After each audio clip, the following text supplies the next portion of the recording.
So, uh, anyone who watched the puck drop at this year's Four Nations face-off saw it right away. Yeah. Gloves off in just seconds.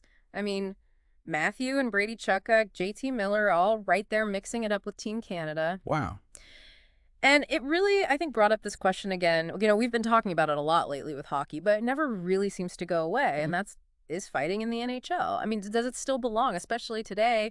You know, what we know about injuries, all the talk about head injuries, long-term effects. You're right. It's a hot topic. It's not going away, and there's strong arguments on both sides. So let's. Exactly. And for this deep dive, you know, we wanted to look at it from a different angle, maybe bring in some history, Absolutely. some real insight from someone who knows the game better than just about anyone, and that's Bobby Orr. Right. Yeah, one of the all-time greats for sure. Arguably the greatest defenseman ever to play, and his thoughts on this, you know, are laid out in his book. Or my The story. autobiography. Yeah, and it's really worth looking at because, you know, he's not just any former player. Absolutely not. I mean, his understanding of hockey at that highest level is Profound. yeah, exactly. And what's interesting is, you know, his take on fighting in the NHL is And it might surprise some people. yeah, he doesn't actually want it out of the game completely. Right. And he uses this really great example of the old Montreal Canadiens. Yeah. You know, and John Ferguson. John Ferguson, exactly, that tough guy Mm-hmm. on the ice, you know, and his presence there kind of kept other teams from targeting those skilled players. Yeah, they could. They could play their game. Right, exactly. And Orr takes it a step further, and he says, and I'm quoting here from a Sportsnet piece on his book, he says, if a player is trying to intimidate a skilled player on your team, what do we want to hake you on? We want our skilled players playing, so we shouldn't be doing that. Yeah, and he's clear, you know, when he says his stand on fighting is if we eliminate it completely, that fear of getting beat up is a great deterrent. And this is really important. I think he says we don't need guys running around poking and using their stick and hitting players that don't normally hit.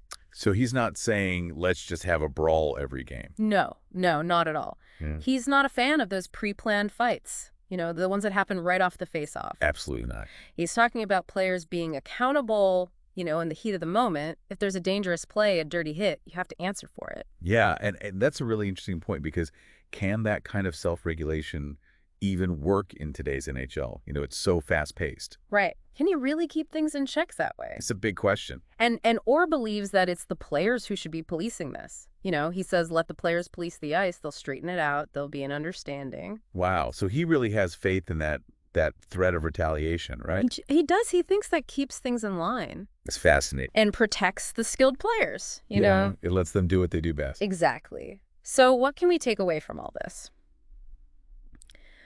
Well, you know, as much as we respect Bobby Orr and what he brought to the game, the debate around fighting in hockey, I mean, it's not going away. Nope, it's not going away. There are real concerns about player safety, long-term consequences of head injuries. It's a big part of this conversation. Absolutely. But Orr's perspective, it's valuable. You know, it's a look back at a different era when things were handled differently, and there was this belief in players policing themselves. Yeah, and it makes you think. Right? It does. I mean, if fighting really does work as a deterrent, like Orr says, what happens to the game if it disappears completely? Mm-hmm. I mean, if you take that away, what fills the gap?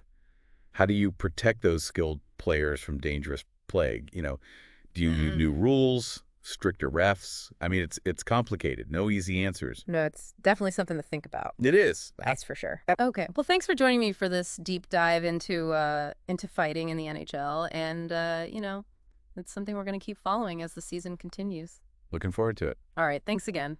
Thanks. And to everyone listening, thanks for tuning in to this episode of The Deep Dive. See ya. We'll catch you next time.